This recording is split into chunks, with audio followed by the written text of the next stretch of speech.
Juanita will be holding for you to sign. Today we have Dr. Robert Jenders from California, from both the UCLA and the Charles Drew University.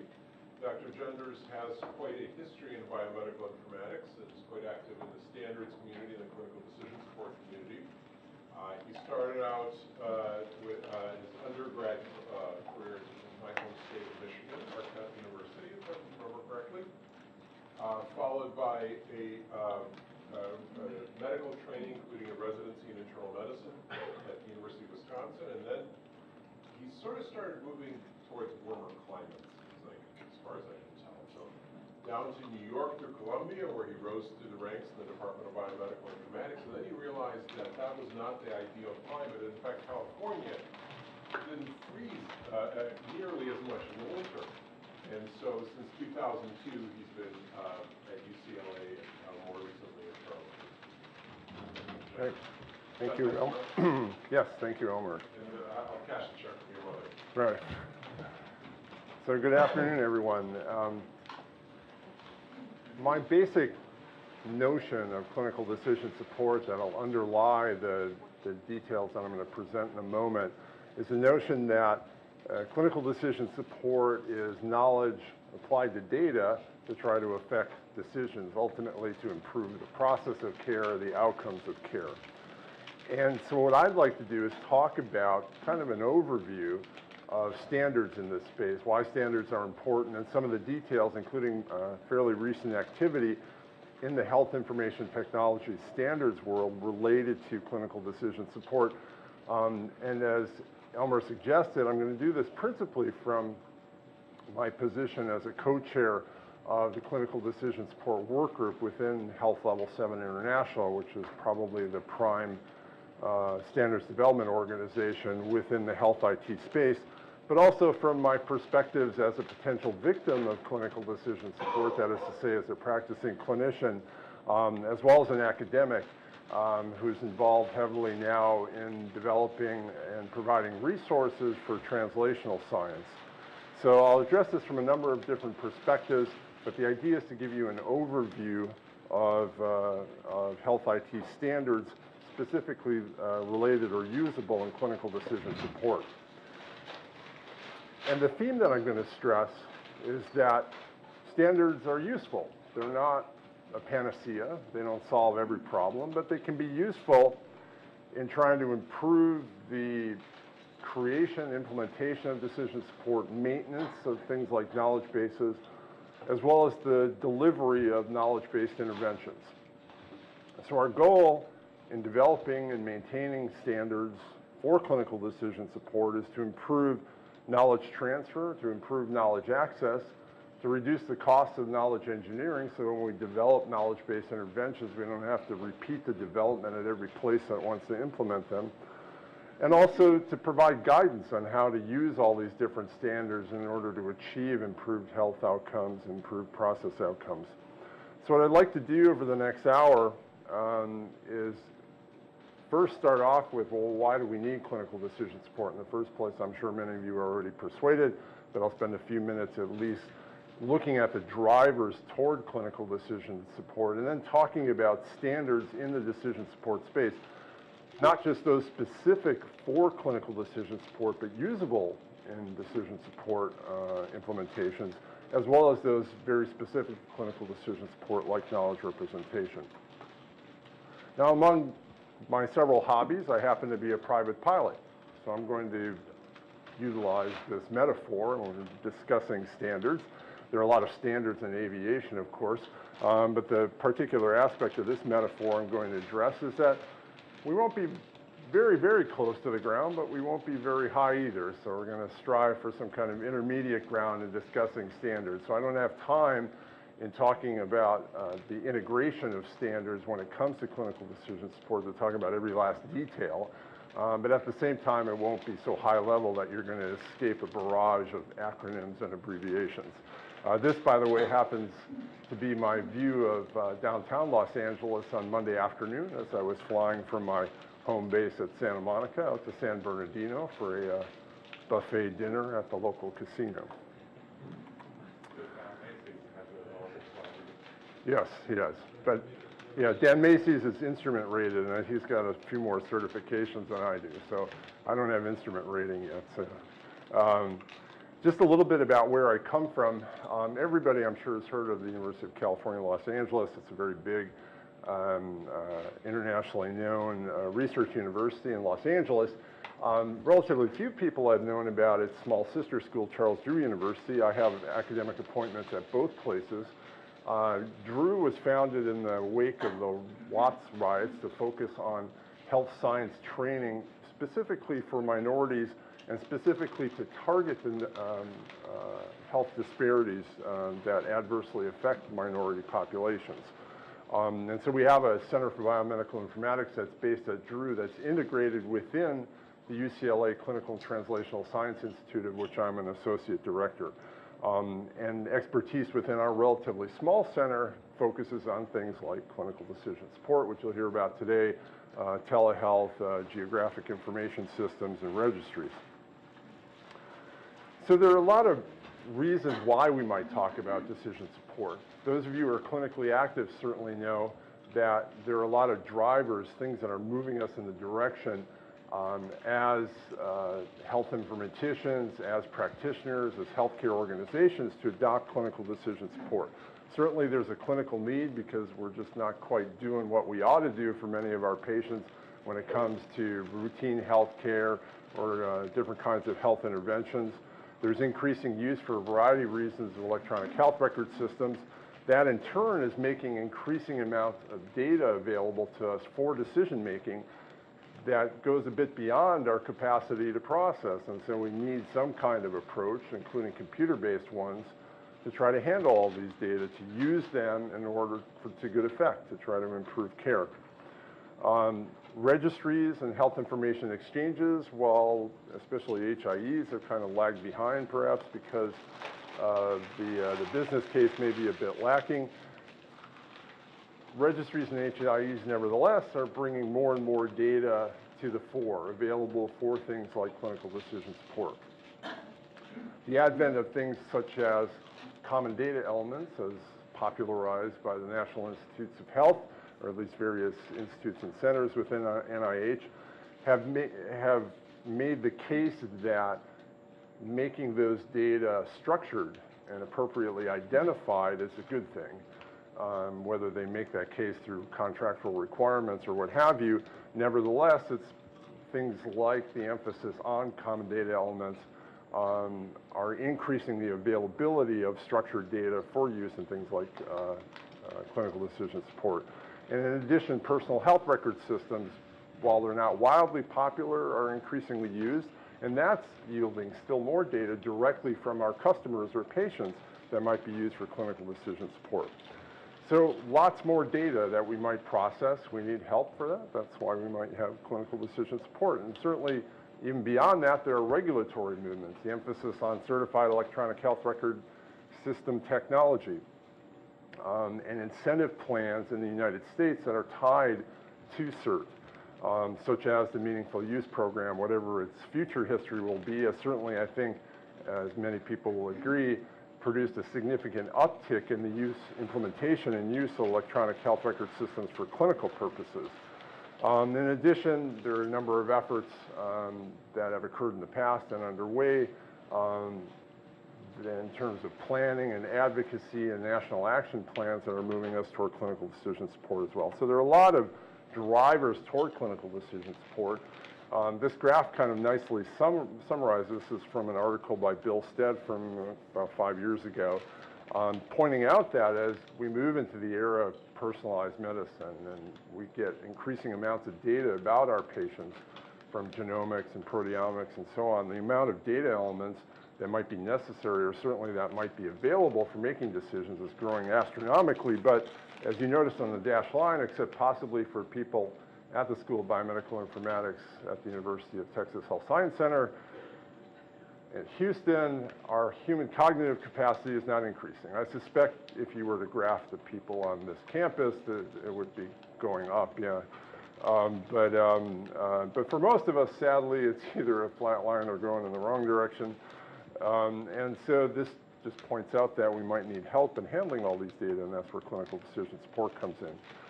There have been a number of studies, including work by my fellow co-chair in Health Level 7, Jeremy Delfiel from the University of Utah, examining, well, do clinicians have all the information they need when they're making decisions about patients? And the unsurprising answer, I suppose, is no. And so he did several different studies. These are the data from one of those.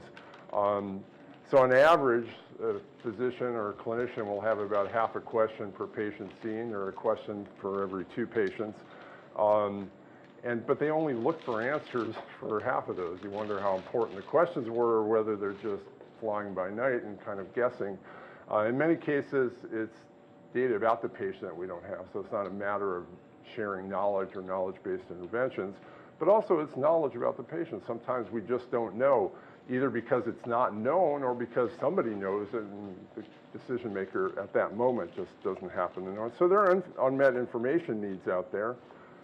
Meaningful use is pushing us in the direction of electronic health record system technology.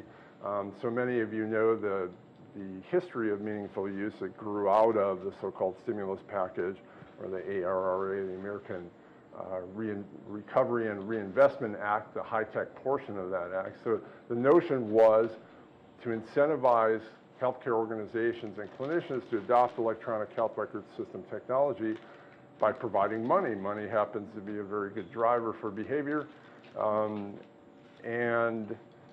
But tying that to so-called meaningful use, an undefined term in the statute, but that's been elaborated at length by the Secretary of Health and Human Services since then. But the notion of creating stages of advancing or disseminating or implementing electronic health record system technology and paying people in order to use it meaningfully. So ways that might improve care by implementing clinical quality measures, by reporting structured data to various agencies, and so on. There's ample evidence that, at least in limited circumstances, and including with regard to clinical decision support, that this kind of approach works in terms of improving the process of care, and in some cases, the outcomes of care. So this particular study, published in the Annals of Internal Medicine a couple of years ago now, looked at the meaningful use of electronic health record systems. So they looked at studies that examined whether meaningful use was having a positive impact. And by and large, they found, looking at both decision support systems generally and clinician provider, or rather computer-based provider order entry systems as well, that most, at least the majority of them, produce some kind of benefit. So there are a lot of drivers moving us in this direction, and a suggestion that this might actually be helping things. There's been, over the years, a number of different efforts from a national action perspective to organize plans to move the country in this direction. This is one such effort that I contributed to, it's almost a decade ago now, that was published in JAMIA, a roadmap for national action on clinical decision support. And emphasized in that particular document was the notion of the 3 pillars. And the 3 pillars has to do with having the best of knowledge available when it's needed, that knowledge and the systems that contain the knowledge are used, and they're adopted and used, and that there's a feedback loop. So the knowledge and the systems themselves are improved based on outcomes, so the notion of measuring what we're doing. So what I'm going to focus on really is that first pillar. Well, how do we use standards to provide access to a representation of knowledge? Another effort that was joined by some of the people here on this campus, particularly Dean Siddig, who made some excuse for why he couldn't be here today, had something to do with research and getting paid to do his job. Is this book, and I'm not pitching the book per se, but just to point out that there are resources there that can help healthcare organizations to implement clinical decision support to achieve some of these benefits. This is one such work that I was a co-author of. And the notion behind work like this and similar kind of work is to distill down lessons about standards and lessons about what works and what doesn't in clinical decision support and make that available in a practical form to healthcare organizations in the hope that they can use that knowledge in order to improve the implementation of decision support and ultimately outcomes at their organizations. There are a number of efforts underway or completed to try to make data that might be available to us, including data from unusual sources, or at least sources that weren't commonly used in the past, available for things like clinical decision support. One thing that Elmer briefly skipped over in my bio was a 2-year stint that I did between sessions in Southern California at the NIH, where I was a staff scientist at NLM, and one of the things that I worked on was an implementation guide for Health Level 7. How do we code data that are acquired from newborns around the time of birth? All jurisdictions in the United States require that blood samples be obtained from neonates, and that certain kinds of tests are run and reported to public health agencies. But until a standards effort was mounted to try to organize those data, develop a data model, identify appropriate terminologies, it was catch as catch can, and it's hard to pool data from one jurisdiction to another when they weren't using standards. And so this was one such effort to improve standardization of those data. And you can imagine, it wouldn't take much of a leap of imagination to see how that might improve decision support by making available more structured data about a patient's history from that patient's very first moments on the planet. I mentioned common data elements. Increasingly, at least certain ICs within NIH are emphasizing the use of CDEs if you happen to contract with them to perform, say, a randomized clinical trial. Chances are, at least for some of the ICs like the National Institute of Neurologic Diseases and Stroke, or NINDS, that they'll require you to report the data or code the data using common data elements. And so the notion here is to identify in particular spaces, mostly research spaces now, but increasingly just general clinical ones, what kinds of data you might be using and identify the appropriate terminologies for coding those data. And that's the whole notion behind CDEs.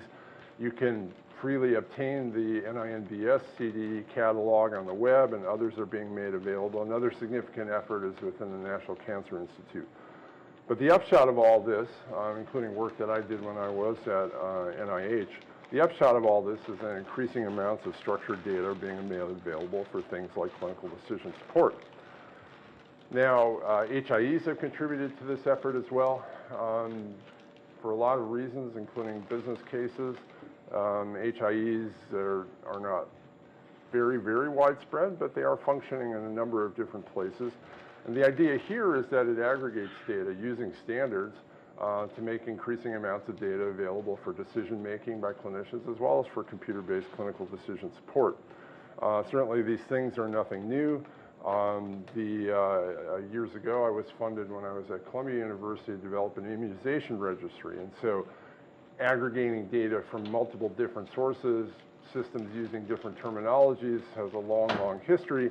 But HIEs themselves make these data more widely available, hopefully with appropriate security measures for things like decision support.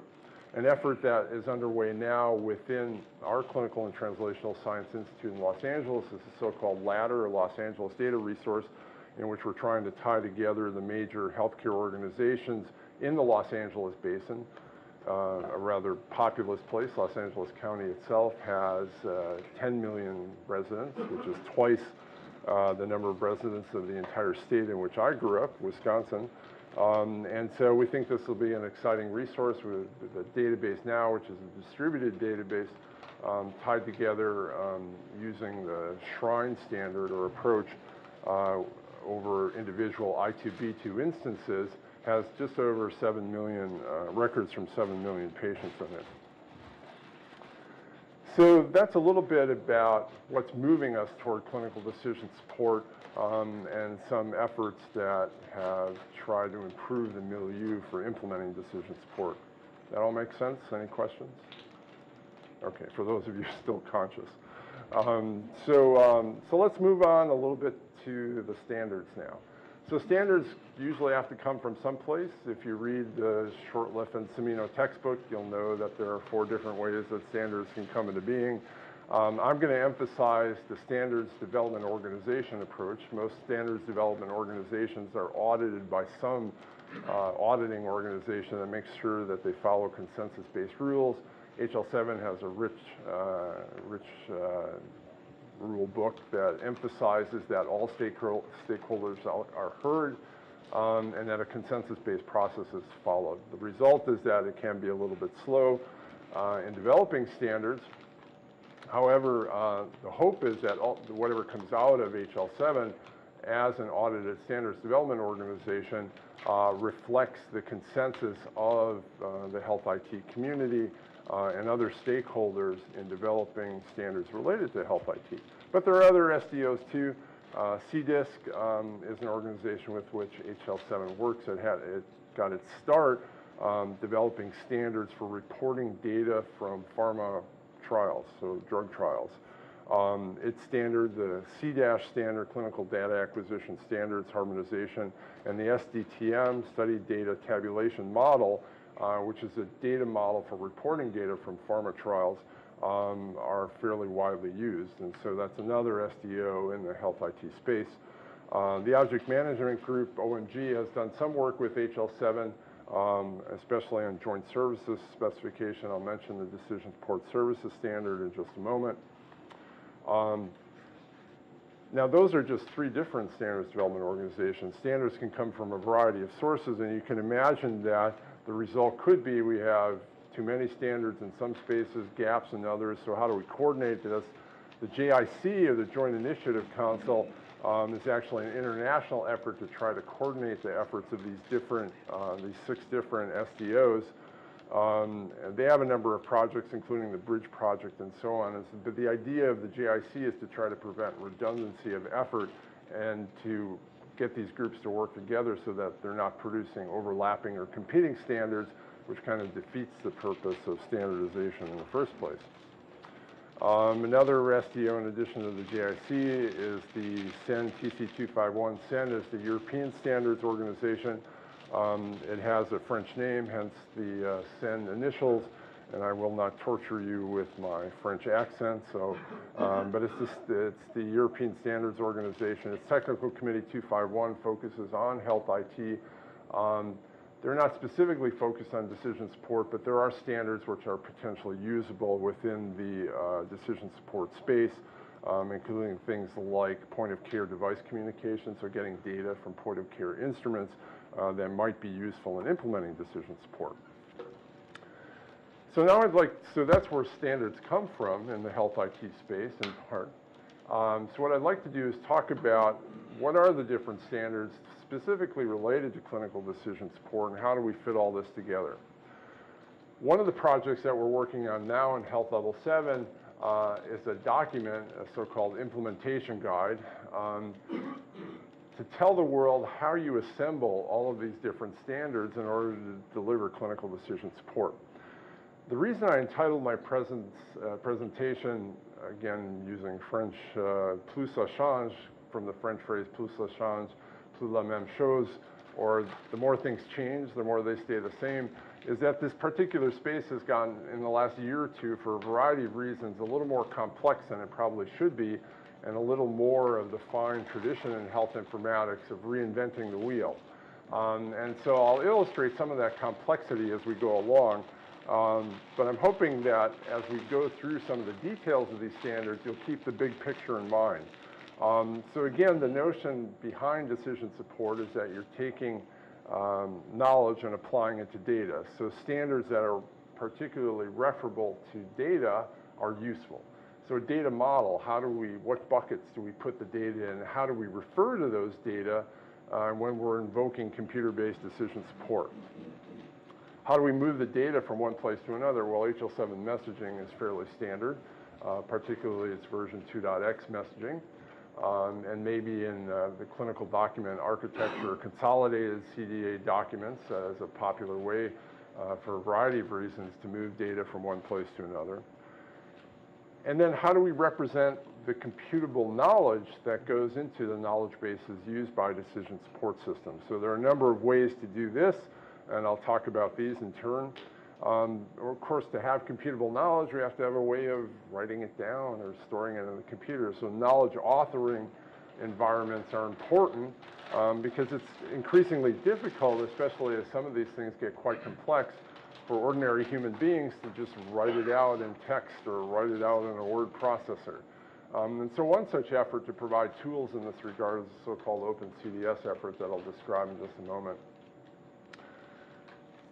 So one way of addressing the notion of decision support is to think of implementable knowledge in a standard format that could be shared or reused. So knowledge could be transferred from one place to another, or reused for different purposes in the same place that it was authored. Another big approach to decision support is not necessarily sharing the computable knowledge, but providing access to that knowledge in a standards-based way. And this is where the info button standard comes from and the decision support services standard comes from. So keep those two big buckets in mind when we're talking about standards related to decision support. And then there's, well, how do we represent the stuff that comes out of all of this process? So one such effort, the quality record data architecture, QRDA, is a way of representing the output of decision support systems. So this is kind of the big picture about how different parts of decision support systems relate and how to group the standards. So we can think of standards in decision support in three big areas. We want to represent knowledge in a way that can be reused or transferred. This is where standards such as Ardent Syntax came from many years ago, Jello, the more recent so-called knowledge artifact specification, especially for event condition action rules. There's the up-and-coming maybe standard, the clinical quality language, or CQL. These are all more procedural or executable in nature. Then there are more declarative standards, which aren't really procedural code, but are ways of defining things like populations of interest so that quality measures, for example, can be run against them. The Healthcare Quality Measure Format, or HQMF, is one such standard. Other parts of the knowledge artifact specification, or KAS, relate to order sets and documentation templates. So the number of standards focused on how we move computable knowledge representation from one place to another. I mentioned the two standards I'm going to talk about related to knowledge access, info button decision support services standard, and then there are a number of standards which help with the infrastructure. So how do we refer to data or acquire data and so on. Things like the virtual medical record, the quick data model, FHIR profiles, and the QRDA. So I'll talk a little bit about data models as well. So data models are important beyond terminologies because we need a way to aggregate data. So what buckets do we put data in? Are these laboratory data? What kinds of labs are they? And so data models are important because if you're encoding references to data within computable knowledge representation formalisms, if you don't standardize that, every time you try to move or reuse the data, you may have to change or update or maintain those references to the data. In the Ardent Syntax world, you'll hear this called the curly braces problem for the artifact within the Ardent Syntax that is used to represent local mappings to data. But it's not particular to Ardent. This is a challenge for any kind of knowledge representation formalism that's going to be moved from one place to another. So the ones I'll mention at least briefly as candidates for standard data models are FHIR. Who among you has heard of FHIR within HL7? So some of you have. So the world is on fire. You can imagine any number of phrases that incorporate the words on fire. Believe me, if you can think of it, it's already been used in HL7. And so we're hearing things like clinical decision support on fire, Ardent on fire, and so on. So FHIR stands for Fast Healthcare Interoperable Resources. It's not really a data model per se, as I'll explain in a moment, but increasingly it's being used to refer to data that might be usable within decision support implementations. Our prior effort within HL7 to try to create a standard data model specifically for use in decision support systems was the so-called VMR, Virtual Medical Record. Now there are other candidates. I already mentioned the CDIX SDDTM. OMOP is the Observable Medical Outcomes Partnership, which has its own clinical data model, which is used in some HIEs and registries. HL7 still has its reference information model, which was the standard data model for version 3 messaging. But even though it's continued to be maintained, there's much less emphasis on it nowadays as HL7 and seemingly the entire standards world moves toward FHIR. So the idea behind standard data models is semantic interoperability. We want to encode references to data. We want to do it in a standard way so that if we move something from one system to another, or one site to another, we don't have to change those references. So FHIR, you can read all about it at hl7.org/FHIR. The idea behind FHIR was to create simple objects and put those in libraries. So an object is called a resource in FHIR. It's just a small structured object that refers to some data element. It might be a blood pressure, it might be some other vital sign, it might be a diagnosis, and so on. And so those things are object-oriented in that they have certain attributes and they have subparts, resources, or objects can refer to other objects, so there's compositionality. And the idea was to take these simple objects and define them in libraries, which then could rapidly be used in messaging and other kinds of applications. The reason I said a moment ago that it's not really a data model is that it's quite flat. So it's just these low-level objects in large collections or libraries. Now, there are efforts underway to sort of build data models on top of them, so-called FHIR profiles, that shows how different FHIR objects or resources relate to one another or how they might be used. And so it's kind of a data model if you think about a FHIR profile as providing the hierarchy that you might see in a typical data model. So just graphically, so that you can say that you've seen an example of a FHIR resource. So a FHIR resource is an object. Objects have attributes. Those attributes have properties, and objects can be related to one another. So there's compositionality and so on. So there's a little bit of a hierarchy involved and some relationships, but it's pretty minimal. The idea was to allow rapid development of these objects so that we didn't have to wait until the perfect version 3 reference information model was available. So increasingly, you'll see references to FHIR in the literature and adoption of FHIR within electronic health record systems and decision support systems in particular. So that's a little bit about data models. So data models and terminologies are important because we need data to apply the knowledge in order to deliver decision support. So now what I'd like to look at are so we've looked at standards that are pertinent to data. Now we'll look at knowledge representation and access formalisms. Probably the most widespread, the one that's in most widespread use, even though it's not universally adopted, is the Arden syntax for medical logic systems is actually the proper name of the standard. So this got its start years ago. It was first adopted as a standard by ASTM, American Society for Testing of Materials, way back in 1989. In the early 90s, a group of us that were working with the standard moved it from ASTM to HL7, where it's been ever since. So how many of you have seen or heard about or know a little bit about Arden syntax? Okay, well, I'm in the right audience then. I can tell you all about it. So a lot of my work has had to do with Arden syntax, and in fact, there are 2 decision support committees within HL7. One is specifically tasked to maintaining this standard. So it's been adopted by a number of major health IT software vendors, and the idea was to provide a computable representation of clinical knowledge, so you could explicitly define the knowledge and share it from place to place that used or had implemented that standard. Its current version is 2.10, and basically it's a programming language for clinical decision support.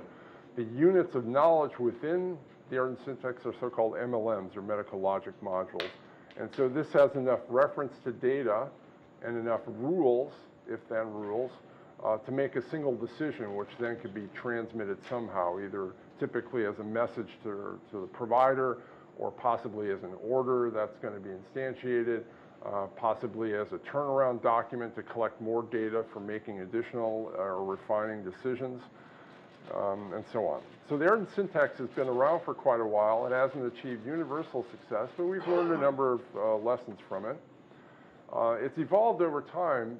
So in its original conception, way back at the Arden Homestead, which is the upstate New York retreat, or was the retreat center for Columbia University back in the day, which is where Arden syntax got its name. It was meant to be a relatively simple language that even ordinary clinicians without a lot of expertise in computer science could both author and validate just by inspection. So it was meant to be an English language-like thing that you could write and read relatively easily. Well, it turns out over time, ordinary clinicians, so-called, weren't the ones that were authoring knowledge. And in fact, it was knowledge engineers or programmers. And so those people increasingly demanded features in their programming language that they saw in other programming languages that provided them with a lot of power. So the standards community responded in kind. So Arden evolved to become more complex, but we think also more useful by the introduction of the ability to define complex data objects, providing additional control statements such as a switch statement, and I think in a significant advance, which really is absent from other kinds of standards in this space, the introduction of formalisms to support fuzzy logic, which work by me and others has shown is fairly prevalent within the healthcare space. In addition, providing an XML representation so that it fits with the rest of HL7, which is represented generally using XML. Things that we're working on now are implementation guides for Arden and the next version of Arden, which will have a standard data model. We're not sure when we're going to get there yet, but it's fairly widely used in the United States because the vendor systems that have adopted it are themselves widely adopted. And so a lot of different healthcare organizations have contact with Arden-based systems. We're developing some implementation guides now, stay tuned for this, that will help people better use Arden syntax and decision support. And we're moving toward Arden version 3 from 2.10 with the idea of addressing the curly braces problem. So providing a standard data model within the Arden syntax that will make it easier to share and reuse. Now, so this effort is 15 plus years old. We could say, and there's significant evidence in this regard, a big chunk of it authored by me, as you can see on the screen, that Arden really works for the purpose for which it was designed. It's not a panacea, and it's not universally adopted for a variety of reasons, but it actually works. Even though people say, and this is the motivation for the development of still more standards within HL7, that Arden really isn't suited to the representation of clinical practice guidelines. In fact, there's evidence in the literature that it's been used for this purpose, including work that dates from 20 years ago that Eric Sherman and I and others worked on at Columbia University. And so Arden, in fact, can be used to represent complex clinical practice guidelines. It can be used for public health purposes. We used it to help filter data within the hospital space related to nosocomial infections and publish those results. It can be used to represent quality indicators, and so this is work that I presented at AMIA. It can be used to represent complex reasoning, such as fuzzy logic, and especially now that we have fuzzy logic operators within Arden. And there are a number of options available that are completely doable in terms of addressing the curly braces problem or challenge, which is providing a standard way for a knowledge formalism to access clinical data. And so whether that's FHIR or whether that's the virtual medical record, this is something that's very doable. But for whatever reason, the standards community, and I'm just one voice within the standards community, thinks that Arden isn't quite up to the task. And so the result is a proliferation of potentially overlapping standards, even within HL7, that's made the space a bit more complex. And that's where the title of the talk comes from. The more things change, the more they stay the same. We're reinventing the wheel a bit, but trying to organize things a bit better. And there are a variety of reasons for that I'll talk about in just a moment. So there are other standards within HL7 that are usable in the decision support space for knowledge representation. Jello was conceived years ago as a common expression language, so it's not a complete language for representing knowledge interventions. But the idea was to have a standard data model so that you could represent basically the if-then statements and data references within a more complex formalism, such as Arden, specifically focused on guidelines. So that's where the G in Jello comes from. So it's out there, and it's been used by a couple of small companies, but it's not widely disseminated. We're maintaining it within HL7 just because it actually has been implemented. But other than possibly an answer to a question on an exam, you're unlikely to encounter it in real life. By contrast, the healthcare quality measure format, or so-called e-measures, is more popular in part because it's written into some regulations in the United States. The idea here was, in the past at least, and still now, quality indicators, that is to say, measurements of the quality of the outcome of care and the quality of the process of delivering care, are published in narrative format. And every organization that wants to report how it's doing regarding these quality measures has to define what population it applies to, and then define the executable code, which will actually go through the data and identify adherence to the quality indicator or not. But different organizations are repeating that effort, and so they have to do it in different ways in different places, given the systems they have. And potentially the data that come out may not even be comparable because they may make mistakes or use different approaches.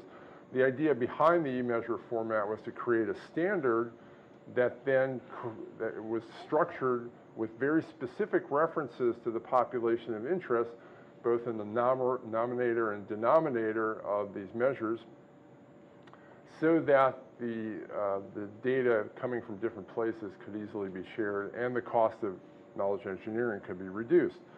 It's been used for a number of different things. CDC has used it for e-measures related to central line infection, central line associated bloodstream infections, and so on. And so it's used quite a bit, but even now people are thinking, well, it's kind of kludgy, it's hard to read, and so other efforts are underway, even though it's being used within HL7 to make, and elsewhere, to make the space even more complex, and this is where the clinical quality language, or CQL, comes from. I'll mention a little bit more in a moment. So graphically, this was the entire idea behind e-measures. So you figure out what your quality measure is, you write it in a standard way using standard references to populations of interest, and then you share that computable version in a declarative format with different organizations that can implement that structured approach to measuring quality in the same way in different places, so that the data that come out of all this quality measurement is directly comparable. So yet another standard is the notion of info buttons. Now, who has heard about an info button? Okay, certainly clinicians who are subject to using electronic health record systems are familiar with info buttons. So graphically, it's called an info button, and this notion was popularized by Jim Cimino, who used to be a colleague of mine at Columbia and now heads the program at the University of Alabama, Birmingham. So info buttons look like little buttons on the screen of an electronic health record system, and when you click on them, the idea is that you're going to be provided with context-specific decision support. So if you have an info button as here, that is looking at laboratory data. You click on that, you'll get some reference material, some explanation, some suggestions perhaps, specifically related to the context of that patient's test results, ideally. That's the entire idea behind the info button standard, is to provide context-sensitive decision support. So before there was a standard in this regard, if you wanted to implement info buttons at your organization, you would have to adapt to the knowledge representation and communication formalism employed by all these different knowledge vendors, whether it was Wolters Kluwer or whether it was this or that knowledge vendor. Everyone implemented it slightly different, whether it was an XML stream or it was something in the URL, whether terminologies were used or not, whether it was just a text, a string-based searching algorithm. You'd have to, for every resource you wanted to use, you'd have to implement a different communication channel. And the idea behind the info button standard is to provide a standard way to communicate with these resources. So it's a fairly simple idea, but it's been wildly popular and widely adopted in part through the force of meaningful use regulation, but nonetheless widely adopted for communicating with knowledge resources. So you're not standardizing the knowledge per se. What you're doing is standardizing access to the knowledge in a way that ideally, depending on how well the knowledge is marked up, can allow you to provide context-sensitive decision support at the point of care. And so the context sensitivity, so-called, has to do with different categories of data. So it's data related to the patient, such as the patient's sex or age, or other data about the patient's condition, like vital signs.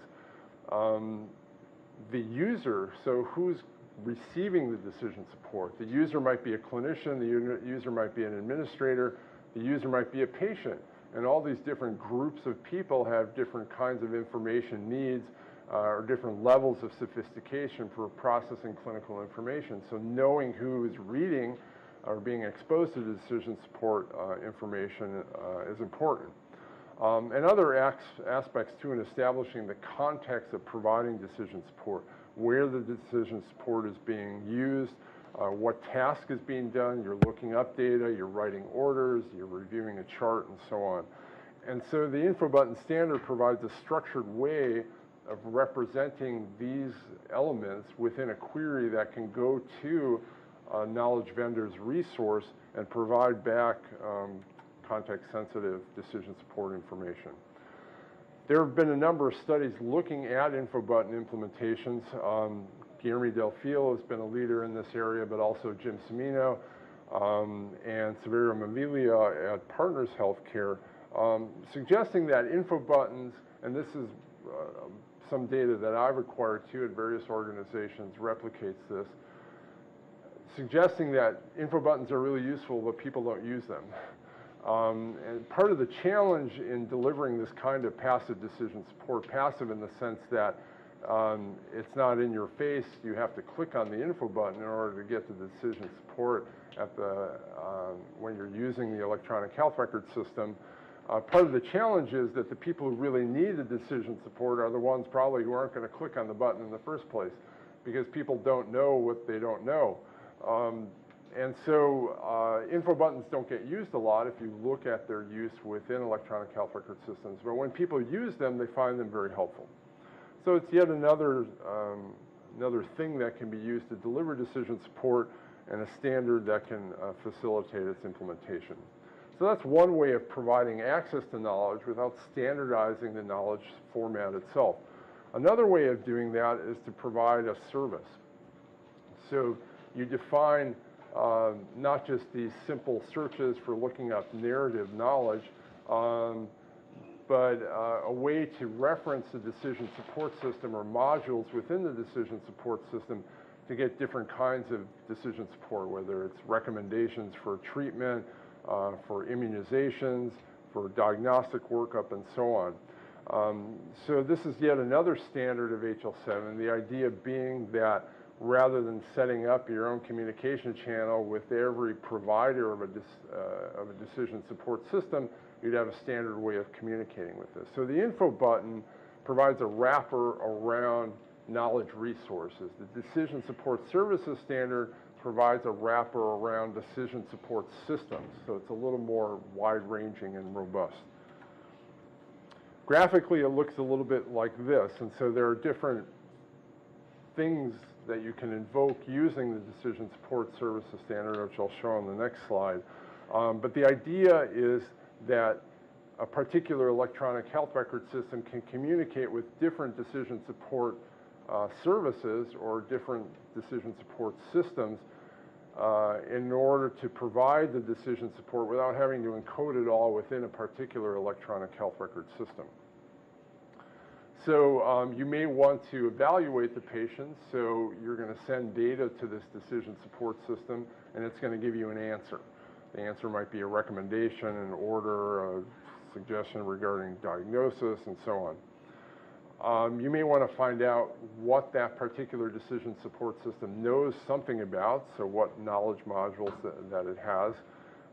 What are the data requirements of those modules? So what data do I have to send to that system in order to get an answer about a particular question? And there are additional functions as well. And so the idea is to provide a standard way for communicating between a service client, in this case an electronic health record system, and a service being provided by a remote decision support system. So kind of a standard wrapper for those systems. So InfoButton and Decision Support Services Standard are two HL7 standards for accessing knowledge as opposed to Arden Syntax, which is a standard for representing knowledge that's going to be moved from place to place.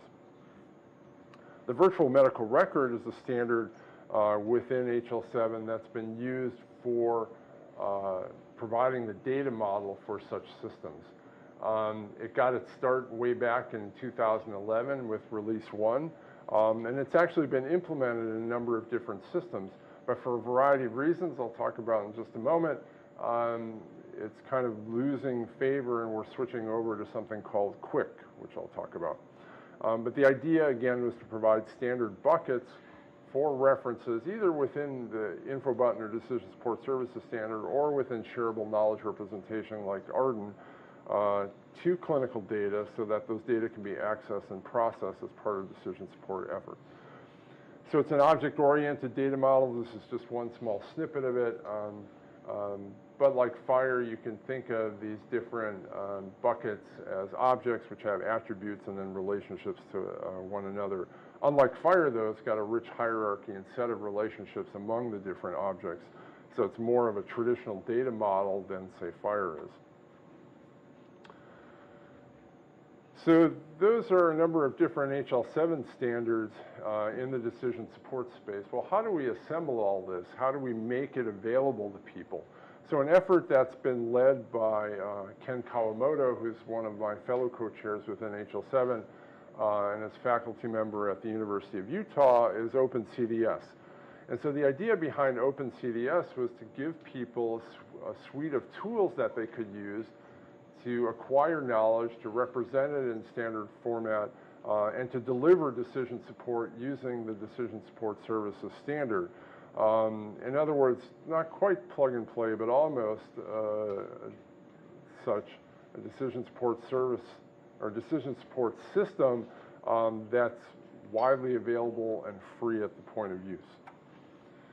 So, and that it's standards-based as well, focusing on Decision Support Services standard, but also the virtual medical record. So it was a laboratory initially to test out some of these ideas, but also it's had uses in a variety of applications. And it's freely available. You can register, you can download it. It provides tools for authoring rules that might be used in decision support applications. You can author them in traditional if-then format or even using flow diagrams. So OpenCDS is one effort to try to use these standards in a freely available way to make it more likely that organizations are going to implement clinical decision support. Now, OpenCDS hasn't had a lot of uptake, in part because healthcare organizations still tend to use these monolithic vendor-provided systems. whether it's EPIC or it's McKesson or it's Cerner or what have you. And those vendors tightly integrate their decision support offerings within their overall health information system. Nonetheless, it's out there and it can be used, and so it's one way of trying to do standards-based clinical decision support. So getting back to my initial point about reinventing the wheel. So it's for a variety of reasons within Health Level 7, including directed federal funding that was focused on developing new specific standards, as well as the notion that we needed to have separate standards for clinical quality measurement and implementation. A number of different documents or new standards are emerging within HL7. So it's good that we're seeing funding in this space to try to drive the process forward of increasing the sophistication of these standards and their implementation. It's been a challenge, though, because the money often drives contractors, and their remit is to develop a new standard, even if there's one that, like Arden, kind of already exists. And so the space has become a little more complex than probably it needs to be. I'm just going to illustrate very briefly the complexities, some of the things that are coming down the pipeline that may or may not appear in meaningful use regulation, which program may or may not survive for the next few years anyway. But coming from these different influences. And so we already have Arden Syntax and Jello that's been implemented. As a result of federal funding, a project called Healthy Decisions developed in partnership with HL7, the so-called Knowledge Artifact Specification implementation guide, not really a normative standard. An implementation guide just tells you how to implement different standards, but in fact encoded with it, within this draft standard for trial use, are ways of representing knowledge modules, as well as access to knowledge. And so we created this KAS standard, but it's not really been used anywhere. And even before the ink was dry on the standard, more funding and more effort came about. And again, this focus on, I think, a false divide between clinical quality and decision support generally. And that's led to the development of something called the Clinical Quality Language, or CQL. Advantageous over Arden and related things because it's got references to a standard data model within it. Well, what is the standard data model? Well, rather than using the VMR, we decided, well, with this fresh funding and this new regulatory emphasis, collectively, we've come up with yet another model. This is the Quality Improvement and Clinical Knowledge Data Model. So it replicates a lot of VMR. It's better in some ways, but it's yet another model in this space. So we're moving away from VMR and toward QUIC, maybe away from some of these other things and toward CQL. So stay tuned for some of these developments. In the latest go-around of meaningful use regulation and incentive plans, because of protests